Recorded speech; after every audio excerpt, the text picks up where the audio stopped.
guest, Professor Dr. Zaira Al-Saleh, who worked with School University for 25 years as an English professor.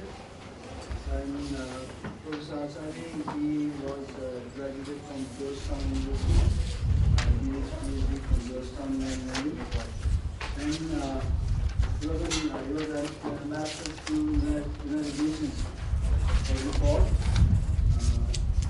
From 1991 to 1994, almost 3-4 years. He was a research fellow at Harvard in 1995, and recently in 2006 he also was a PhD fellow in the United States to the UN and Nepal's foreign policy. Tries to be more proactive in the classroom. Thank you, please. So today let me focus on the United Nations. You know the background of the United Nations? Not just Second World War, First World War also. The First World War took place from 1914 to 1918, and then there was the League of Nations proposed by Woodrow Wilson, President of the United States of America. The League of Nations was, of course, headquartered in Europe, Geneva, but it did not work because it had no governing or ruling power. It had no military. It had rules and regulations, but nobody obeyed the rules and regulations. Particularly Germany, which felt that it was put under injustice by the Treaty of Versailles. So Hitler started building its army and defense industry very much. And the Second World War started in 1939 with the invasion of Poland in September 1939. And then Germany went around invading other neighboring countries. The Second World War started and ended in 1945. And in the same time, Italy was also under Mussolini and was a part of the Axis power. Japan in Asia was part of the Axis power. These three countries, Germany, Italy, and Japan, were Axis powers. And all the other powers, including the Soviet Union at that time, UK, USA, and all other countries were allied powers. The war broke out. And it was very bad. In the First World War, some 30 million people were killed. 30 million is equal to 3 crore. And in the Second World War, 70 million people were killed. 7 crore. Altogether, 100 million people were killed. That is 10 crore people. Russia alone lost 30 million people. 3 crore manche mare. So it was not a joke. So that is the background. And they had San Francisco Conference in 1945.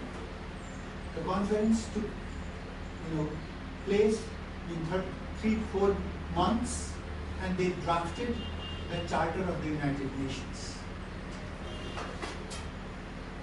And the preamble of the United Nations Charter says, we, the people of the United Nations, determined to save succeeding generations from the scourge of war, which twice in our lifetime brought untold sorrow to mankind.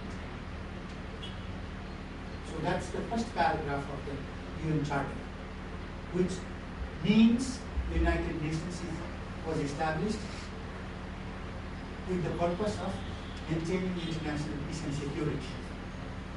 So, number one, maintaining international peace and security is the objective of the United Nations.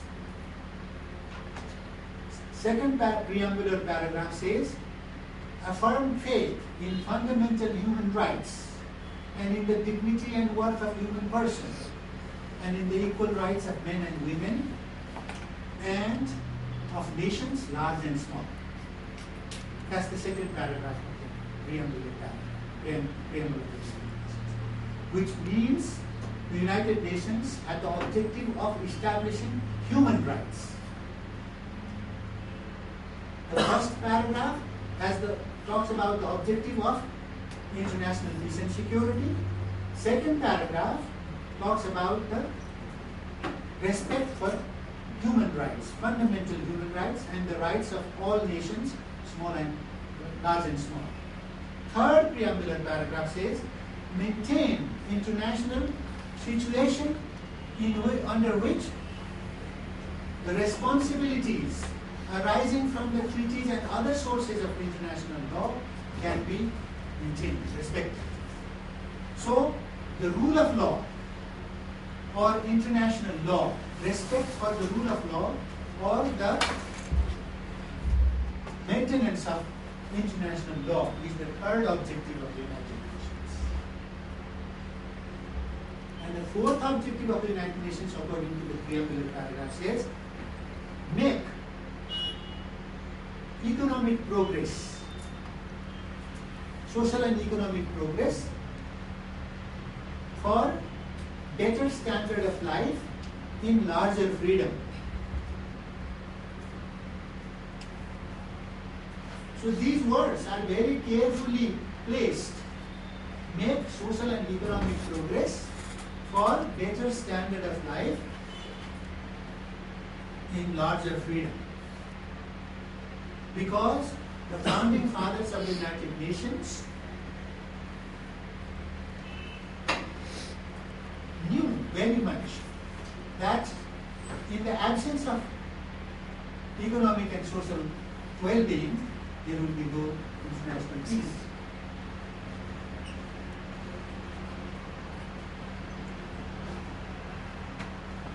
So, progress, social and economic progress for better standard of living. Countries may make social and economic progress, but the standard of living of the people may remain the same, poor. You know, even China and India, which are the fastest growing economies of the world today, the problem they are facing is the gap between the poorest and the richest. So certain number of people, both in our immediate neighbors, India and China, are still below poverty line. That doesn't guarantee peace. Because poverty is the breeding ground for violence, terrorism, and in larger freedom, they have put this word in larger freedom, because if the people are not able to enjoy freedom, the political and social system remains precarious and it may collapse. The Soviet Union actually collapsed because the people there were not able to enjoy the freedom that they want. There was communist or socialistic system which worked from 1918 to 1990 when the Soviet Union collapsed. But it collapsed because it did not provide the freedom that the people want. And without freedom, there was no question of justice. If the people are not able to, shout for injustice that they suffer, then there is no guarantee of justice. So freedom is fundamental for social justice. Although political systems may be established in the name of social justice, but if there is no freedom, there is no social justice. It is actually hypocritical to talk about social justice without freedom. So the fourth preamble paragraph of the United Nations talks about social and economic advancement for better standard of life in larger freedom. These are four fundamental objectives of the United Nations. Now let me talk about the structure of the United Nations. We first talked about the background of the United Nations, the First and the Second World War, the failed League of Nations. Then we talked about the objectives of the United Nations, the four preambular paragraphs, and as incorporated in the four preambular paragraphs. And let's talk about now the structure and functions of the United Nations. As human body has different parts of structure, head, arms, heart, belly, stomach, and the legs, the United Nations has 5 main organs. Today, there is General Assembly, which has 193 members. General Assembly is one of the main organs of the United Nations, in which every nation has membership. Of course, every nation which wants to be a member of the United Nations has the membership. And there is one country, one vote principle there. Each country has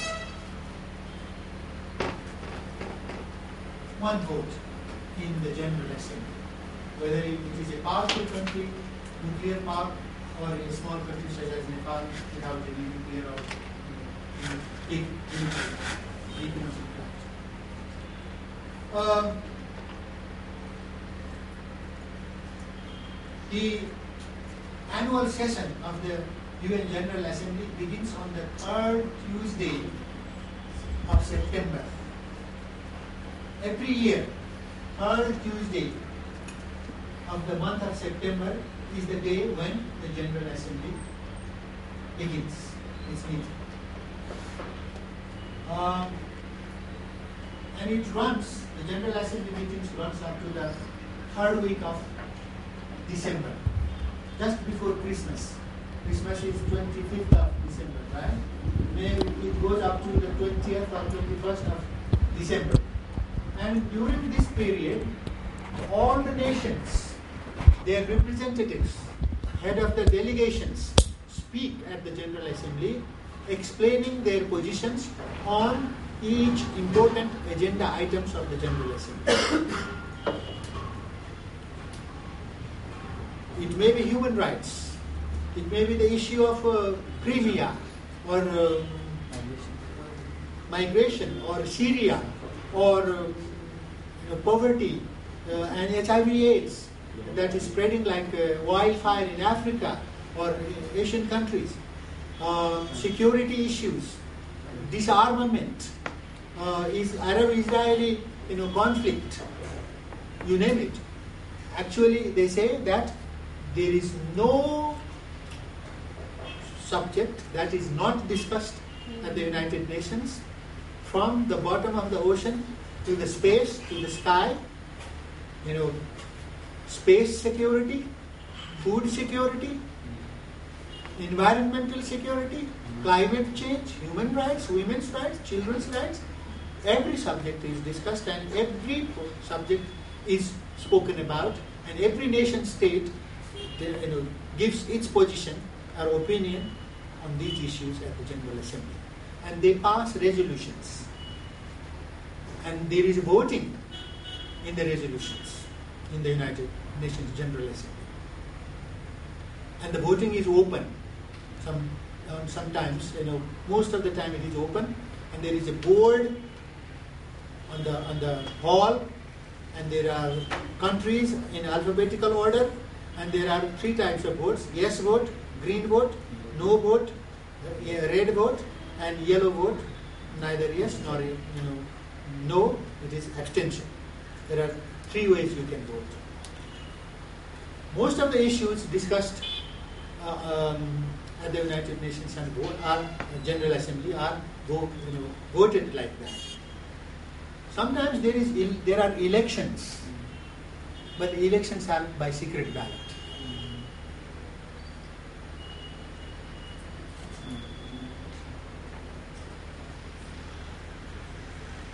For example, the Security Council membership, ICJ, International Court of Justice, judge elections of the judges. These are votes done by secret ballot. So that is the General Assembly, and the resolutions passed by the General Assembly are not necessarily binding resolutions. They are not obligatory. Countries may just disregard whatever is passed by the General Assembly, disobey. But the value of the resolutions passed by the General Assembly is moral pressure on the countries. The world opinion expressed on certain side or certain part of the issue puts pressure on certain countries.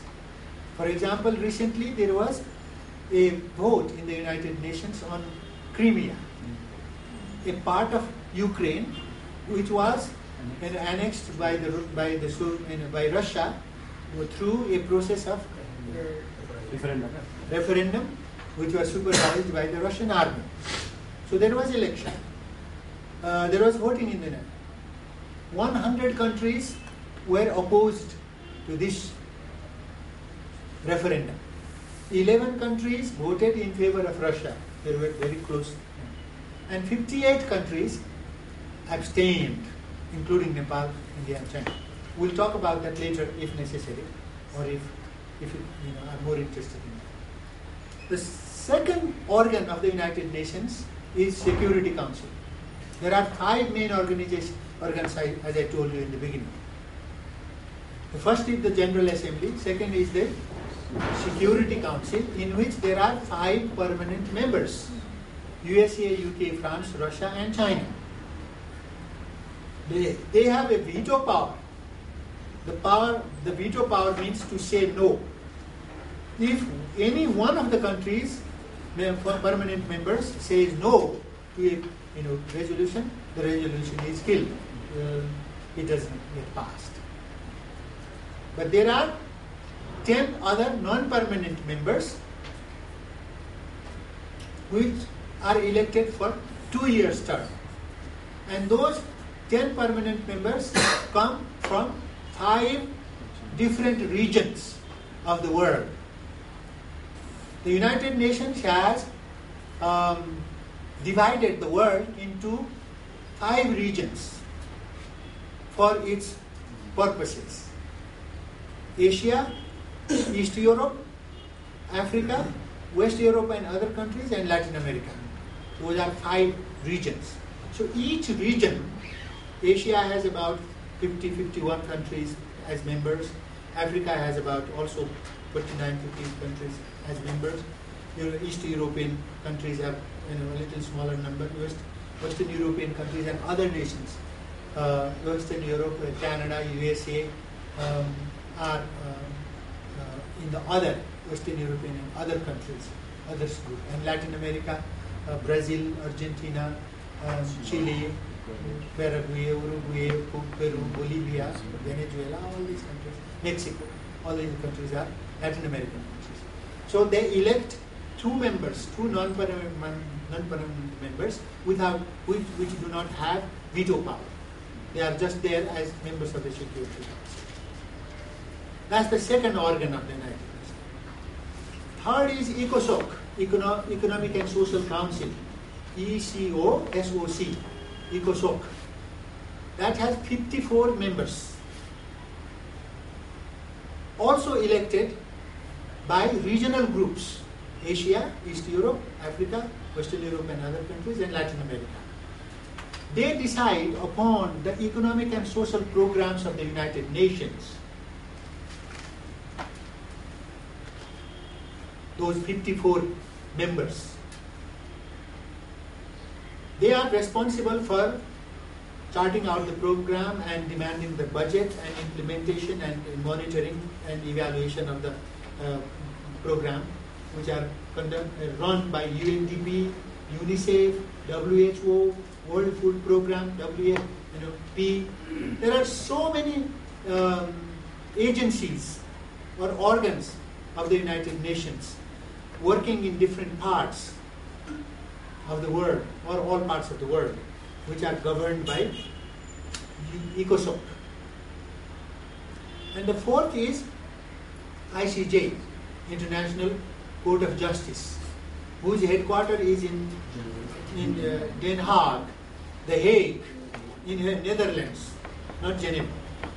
In their own language, Dutch, they call it Den Haag. The rest of the world calls it The Hague. And there are judges.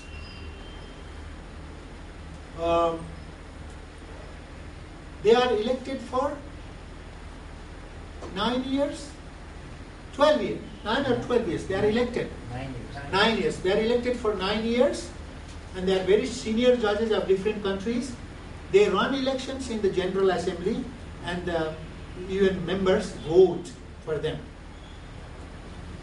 The ICJ has basically two functions. One is to give advice to the United Nations, or Secretary General, or ECOSOC, or Security Council, or General Assembly, whoever seeks or requests the advice on certain issues of the ICJ gives the advice to the UN bodies. Second role of the ICJ is to give justice or verdict on the issues registered or petitioned by member countries if there is any conflict between them. Conflict of border, conflict of encroachment, or refugee issues, or anything. If the member countries register a writ petition in the International Court of Justice, they give judgment or verdict on these issues.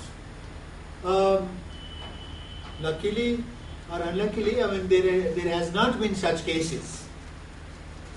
Whereas countries think more about politics and diplomacy among themselves before putting any issue in front of the ICJ, International Court of Justice. In the beginning, immediately after the Second World War, there was a Nuremberg trial. You must have heard. Trial of war criminals, particularly German generals. They were tried by Nuremberg court, asked questions, given verdicts or sentences, sometimes even death sentences. ICJ was supposed to do this function there, but later on they defined the role of ICJ in a different, now looked after by ICC, International Criminal Court, which was established by the Rome Statute of war crime and gross human rights violations. And you must have heard that Rome Statute has not been signed and ratified by Nepal, not even by the United States of America and many other countries, because Rome Statute has a kind of universal jurisprudence or justice. They can arrest even presidents or prime ministers of countries and put them on trial. One of the cases, famous cases, was the case of Slobodan Milosevic, Serbian president of former Yugoslavia, who was tried in International Criminal Court in Hague, and after 4 or 5 years, he died of heart attack in jail. So it is a very powerful body, but not approved by many countries, including the United States of America. And there are international human rights groups in Nepal who are trying to put pressure on the government of Nepal to sign it, ratify it, so that criminals of human rights, gross human rights violations can be tried in ICC. There is a misunderstanding, a little bit of misunderstanding about this Rome Statute or International Criminal Court. Rome Statute cannot be applied to the cases before a country signs it. So if Nepal signs the Roman Statute and ratifies in the year 2014, this year, it cannot be applied to the past cases, previous cases of say 2003 or say the Maoist insurgency that took place, that started in 1996 and ended in 2006 after 10 years. You cannot apply the Rome Statute or International Criminal Court provisions to the cases before. Those cases are applicable only after you signed the agreement. So the final and fifth organ of the United Nations is Secretariat, which is bureaucracy headed by the Secretary General, who is now Ban Ki-moon. And there are many Under-Secretary Generals for different affairs, political affairs, peacekeeping operations, least developed countries affairs, environmental affairs. There are so many.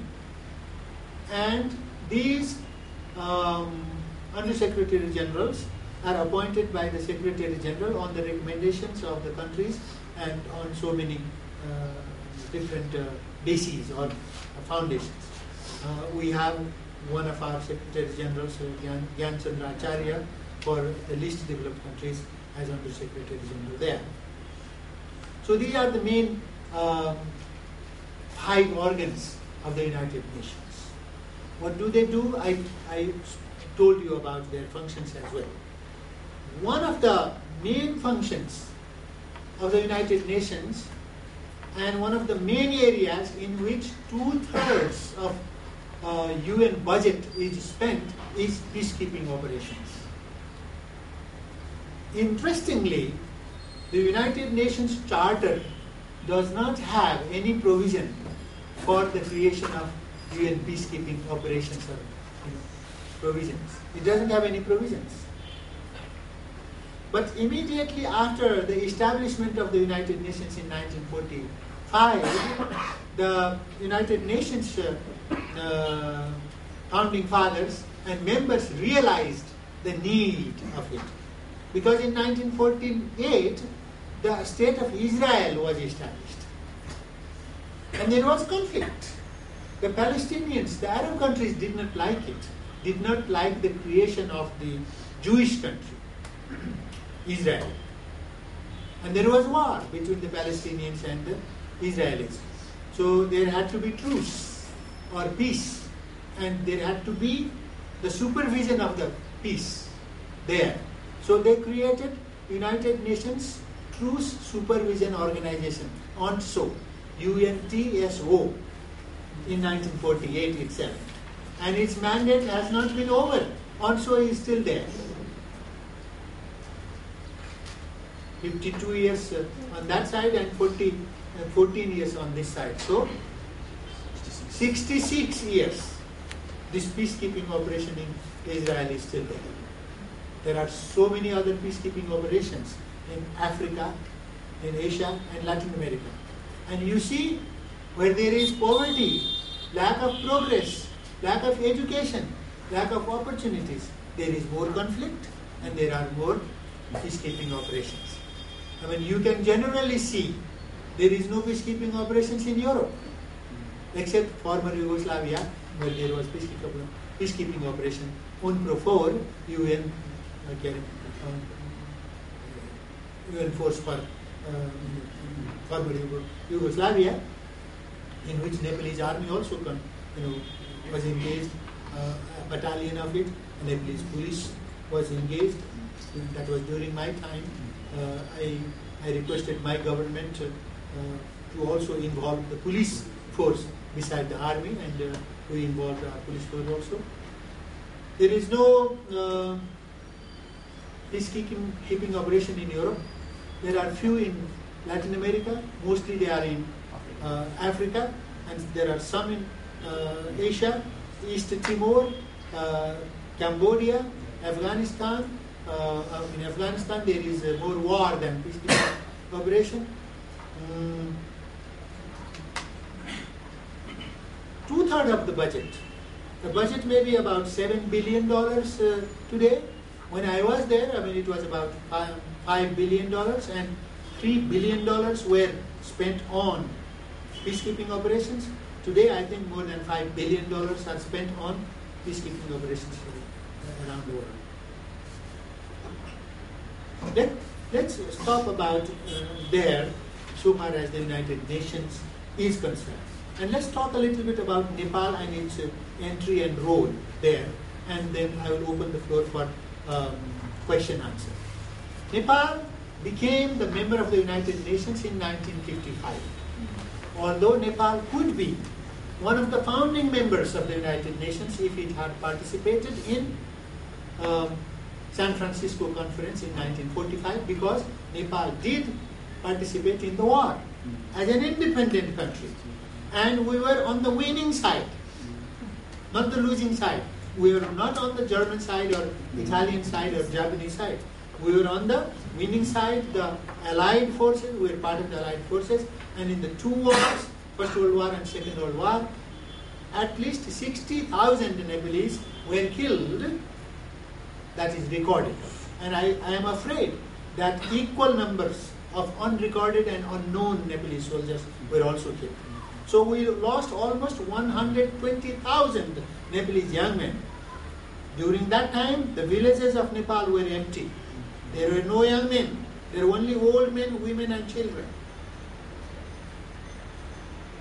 In terms of per capita, Nepal contributed the highest percentage of its population for the war. Do you understand what that means? Nepal's population at that time was about 80 lakh. Less than 80 lakh in 1945. Maybe 60, 70 lakh. When I was a primary school student in 6th or 7th grade, that was 1960, the population of Nepal was 91 lakh. 9.1 million people.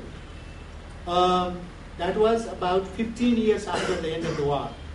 So I think during the war, Nepal's population was about 65 lakh people. And we engaged almost 20,000 Nepalese people. That means about close to 2% of our population. No country in the world engaged 2%, close to 2% of its population in the war efforts. So we had every right to participate in the San Francisco Conference and be one of the founding members. But that was the Rana period, Rana rule, and I don't know what the rulers at that time thought. They did not think about participating in the San Francisco Conference. San Francisco is the city in California, you know that, right? It's not a new or unknown thing for you. But we didn't. Later on we applied for membership after 1951 revolution, and there was some hesitance on the side of Soviet Union to include Nepal in the United Nations as its member, because they thought that Nepal was going to be a very pro-West country. So they asked a lot of questions. When did you become independent? Are you an independent country, Nepal? Such questions. And our delegations had to say that we were never colonized, so there is no question of our being independent or free from any colonial rule. So eventually, some Eastern European countries, Hungary and Nepal, etc., they became members of Together as a package deal. And as soon as Nepal became member in 1955, Nepal, that was October, November, 1955, we became member of the United Nations, and that was a bit too late for us to participate in the General Assembly. But from the 1956 General Assembly on, our first ambassador to the United Nations, the late Rishikesh Shah, who was a young diplomat at that time, 30 years old, but had 2 master's degrees, one in English and another one in political science. Our ambassador started participating in the United Nations, and there were 2 or 3 very difficult issues. One, Hungary was invaded by Russia. Hungarian people were not allowed to express their views through ballot, voting. Their government was a kind of pro-Russia puppet government, and it was overthrown. I mean, the independent government was overthrown, and the Russian puppet government was established there. And there was a debate in the General Assembly. And Nepal ambassador spoke very strongly against such intervention of a big country in a small country, because he knew very well that we, being a small country lying between 2 big powers, had to have very clear position on such issue. He spoke very strongly. Just before Hungary crisis, there was a Suez Canal crisis also. Suez Canal, if you have read history and geography well, it goes through Egypt, and the Egyptian government nationalized it. France and Britain opposed it. You cannot nationalize it, because Suez Canal is the only way from the Mediterranean Ocean to come to India. Otherwise, if you look at the map of Africa, they had to come all the way to Cape of Good Hope, Cape Town, South Africa, and come to the Indian Ocean and come to India. So after the construction of the Suez Canal, the passage to Europe from Asia was shortened, and that was nationalized by Egyptian government, and the British and French, and one more government opposed it. The United States of America supported it. I think it was okay, because it is within the territory of Israel to nationalize it. So Nepal also supported it. Israel, yes. Israel also opposed it, yes. Israel, France, UK opposed it. But USA said no, it is their sovereign right, and Nepal also said it is their sovereign right. So Nepal gave independent view, sometimes against our old friend UK, France, and until that time we had not had diplomatic relations with Israel. Other times we opposed Russia also. I think we established diplomatic relations with Russia in 1956, 1 year after we became a member of the United Nations. And in 1961, there was a plane crash carrying Secretary General Dag Hammarskjöld, who was killed in Namibia. And the chairman of the commission to investigate the circumstances of the death or plane crash in which Dag Hammarskjöld died was Nepal's ambassador Rishikesh Shah, a young man. From that, you can imagine what a respectable position Nepal had. Because the world community saw that Nepal was giving its fair view without, without leaning towards either side, this side or that side. Nepal was giving very fair, prudent, and respectable judgment on each issue that came for discussion on the floor of the United Nations. So he was the chairman. But there was political change here. King Mahendra took over, and Rishikesh Shah was called back, and he became minister for the king. And we sent Matrika Prasad Koirala, former Prime Minister of Nepal, as ambassador of the United Nations in USA. You see, you may be surprised to know that as big a person as the Prime Minister, former Prime Minister of Nepal, could go there as ambassador to the United Nations. It's a very prestigious and very powerful position. And there are pictures. Rishikesh Shah, Matrika Prasad Koirala, Major General Padam Bahadur Khatri, former Foreign Minister, and Shailendra Kumar Upadhyay, who died in Everest camp here, Uddhav Bhatt, many others, Jaya Pratap Rana and myself and many others have gone there. And in 1969-70, Nepal became a non-permanent member of the Security Council, was elected non-permanent members of the Security Council. And again in 1988-89, we were elected non-permanent members of the Security Council. After that, we have not been able to be elected, although we ran election in 2007, I think, for the non-permanent member of the Security Council. We lost it very badly because of the poor diplomacy, I think. And also recently in 2012, we lost the election for the presidency of the General Assembly.